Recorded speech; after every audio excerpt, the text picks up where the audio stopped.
Hey, welcome back. Secretary of State Gregg Amore is in with me. Welcome in, Mr. Secretary. I'm glad you came back. Thank you, Gene. You know, I've been giving you a tough time. I've never been here. Oh, not in this particular studio. No. You were on 10 News Conference with me. I've been on the radio. And you've been on the radio. And I've been giving you a little bit of a tough time over the 250th. And I hear that. I know you. I maintain that we didn't do enough, that we had no big Keystone event. The ship sailed from New York up to Boston and on and on and on. Now, listen, after today, I'm going to let it go. Okay, I'll see you at the 300th. Maybe a miracle will come along. That would be great. We'll be alive. Go ahead. I'll give you the last word. I maintain you didn't do enough because you ran the commission. Yeah, I ran the commission. The commission's 30 volunteer members. They make decisions. And the decision on the tall ships in particular was made before I was the chair of that commission. That required years of planning and millions upon millions of dollars. So what? Look, it paid off for Boston. What I'm telling you, Gene, is that by the time I chaired that commission, we were past that date to invest that kind of money into the tall ships. I think that's a great program, the Sail America program. We didn't have that option. We didn't have the funding for that option. The planning for that had to happen prior to when I became the chair. We did what we could do with the budget we had. Okay, Yancey would say, I'll walk that step with you. Yeah. But had you been in charge, we would have had Sailfest, do you think? Would you have made a bid for a Keystone big event? I have no idea. The commission makes those decisions. I just chair the commission. I am not in charge of the commission. I chair it. So I have no idea. If the commission decided that was the direction they were going to go in, they would have decided that before I took over. I don't know what happened. Look, I know you said we planted Liberty trees. We did. I've been poking a little. You got any left over? I'd like to plant one right here. We want you to come to the Veterans Cemetery for the Liberty tree planting there. That'll happen in the fall.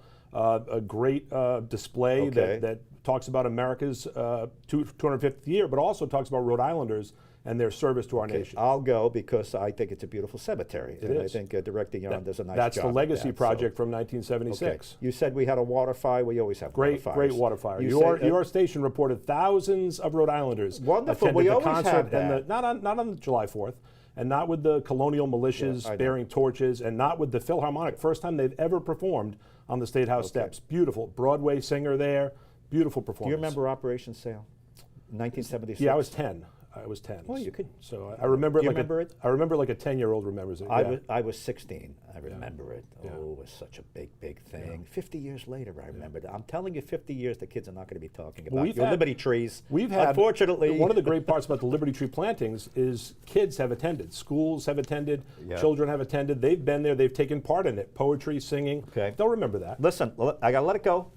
That ship has sailed. The horse is dead. Okay. Resurrected, beaten again, and still dead. You may be here in 50 years. I may. We're in the medical science. Medical science might do wonderful things. All right, let's get to some other things that are on your plate. You say the president is bullying you over voter records. Well, the Department of Justice, if you want to concede that the president runs the Department of Justice. No, I won't do it because you'll argue that. But the administration, Department of Justice is part of the administration. Go ahead. What are they doing to you? Well, we know the long history, right? The lawsuit with no evidence that has been dismissed all over the country. And then a recent letter from the Department of Justice that reminds us of federal law that we already take an oath to. Right. And then, moreover, in fact, that's the exact word, moreover, you can be prosecuted as the chief elections official if this law is not followed. They want to put you in the Central Falls. I guess. The lockup. I guess. So our Deputy Secretary of State's been in elections in Rhode Island for 20 years. This is an unprecedented letter. They have lost in court everywhere. The Department of Justice has become the losingest law firm in America. They cannot get a bill through Congress. So this is the last gasp. And look, this is the same issue with the lawsuit. They cited the same laws. And when they came to court, federal court in Rhode Island, they couldn't come up with any evidence that we weren't upholding these laws. You know, Mr. Secretary, I understand what you're saying, and you're right that you have By the way, just a footnote with regard to the. They wanted the voter data, voter record. The full of it. So I'm not turning that over. No, it's against the law. The states run the election. You made your argument in court. You prevailed. However, that is on appeal. It is. Okay, so that's that. And now the president has come and said only citizens can vote. Yeah. And if you allow a non-citizen to vote, you would be the point person here. Going to lock you up. Yeah. No. And maybe lock up local officials who are poll watchers. If they knowingly allow a non-citizen. You know, here's the thing. That plays well with a lot of people.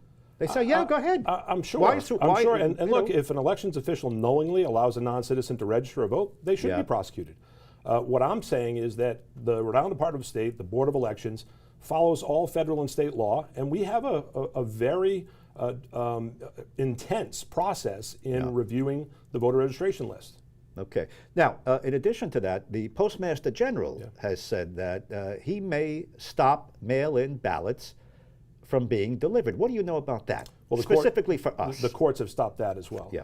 Well, that's a pattern. Well, but that's they illegal. Stop it, that's appeal. illegal. The post office has to deliver mail. Right. Right. That's their job. They can scan it for explosives, whatever, chemicals. But they have to deliver mail. If mail is delivered to them, they have to deliver that mail. So I anticipate that will not be the case. That they won't have the right to stop postage from moving based on some list in Washington. Okay. So with regard to the lawsuit, you prevailed. It's on appeal. Everyone has prevailed. The other 0 for states, 9. yes. Yeah. It is on appeal, and you say, I'm not going to give you that voter record. That's mine. That's not yours. You're not entitled to it by law. With regard, he has sent you a letter now. If you allow a non-citizen to vote, I'm going to lock you up. You say that's bullying me. You're not going to stand for it? It's unprecedented. Okay.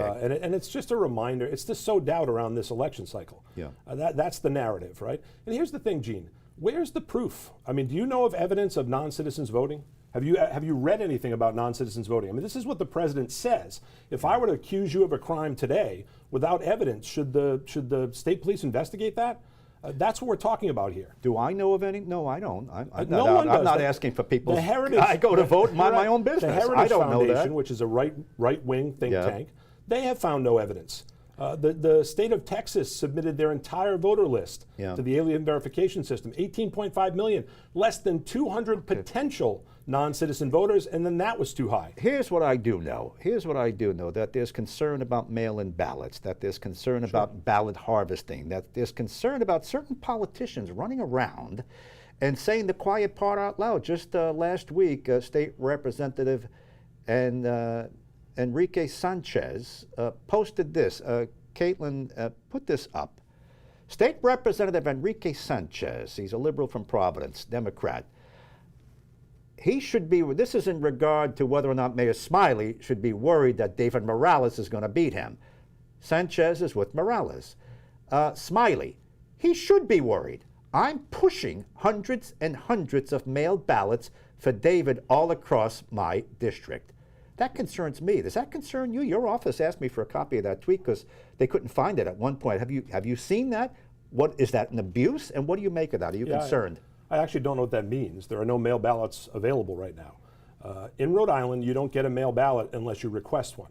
And the voter has to request that mail ballot. And the voter has to place their voter ID number, so their license number, or the last 4 digits of their Social Security, either in our online system or on the paper side, and then they have to sign the paper side, and that has to be approved by the local canvassing boards. So I don't know what that quote means. You can't push mail ballots because mail ballots have to be requested by the specific voter. You can ask a voter, would you vote by mail? Are you willing to vote by mail? They can say yes, but they still have to request the mail ballot. Mr. Secretary, it hints at abuse. Go and put it up again. Now, you'd have to talk to Enrique Sanchez. Have you spoken to him? You're the Secretary of State. You should call him and say, what do you mean by this? He hurts you and your party and its integrity. Put it up again. I want to read it. I disagree with that. You disagree with what? That it hurts me and my integrity, my party's integrity. This is an individual who's making a statement. It's a sitting Democrat state representative. The president is the sitting president. He makes ridiculous statements every single day, not based in fact, not based in Constitution, not based in law. Is this equivalency now? Well, it's not equivalency. Let's deal with one ridiculous thing at a time. How's that? Let's deal with me. All right. I don't believe that's an accurate statement. I don't know what he means by saying it.